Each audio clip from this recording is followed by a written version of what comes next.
what is a practitioner?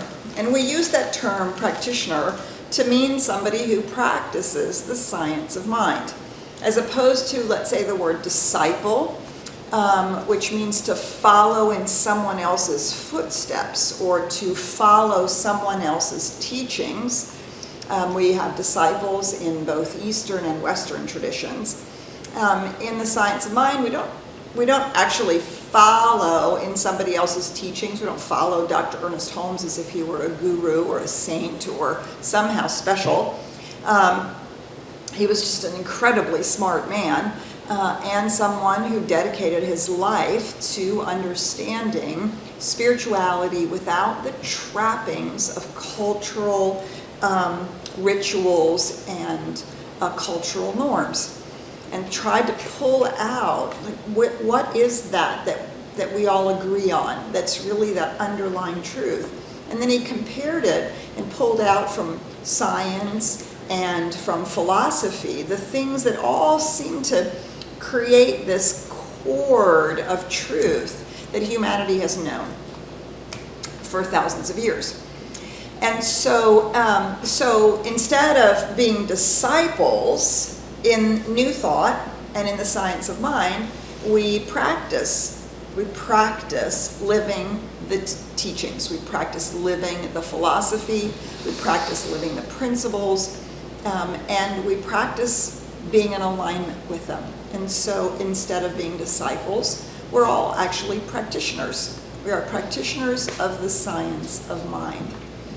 And so this paragraph could be one of the most insightful, concise statements of what it means to practice the science of mind. So we're going to start with this first paragraph. The one who attempts to heal themselves or another through a recognition of the creative power of mind and the ever-availability of good is a mental or spiritual practitioner.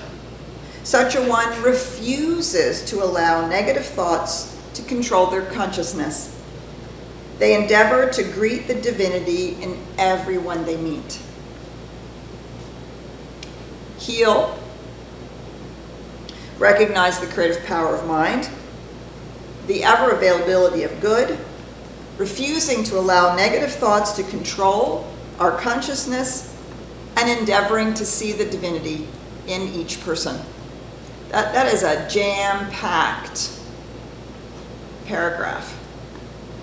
And just imagine what our lives would be like if we really truthfully did those things every day, regardless of the conditions and circumstances around us, regardless of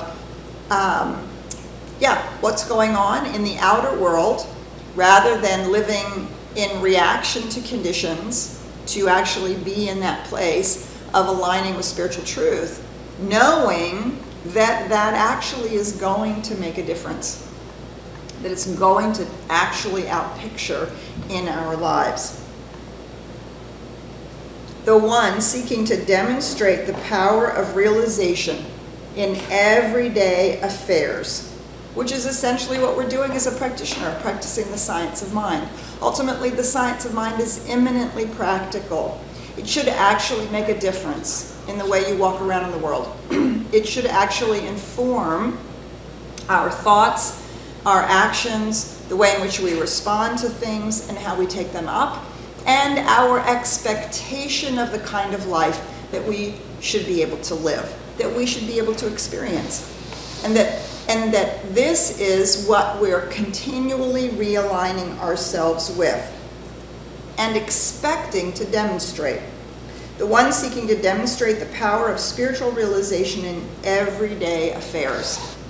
And then it goes on to say, should believe in divine guidance, should believe in the fact that we are part of that infinite reality and that divine guidance is, in fact, showing us how to practice living in alignment with spiritual truth.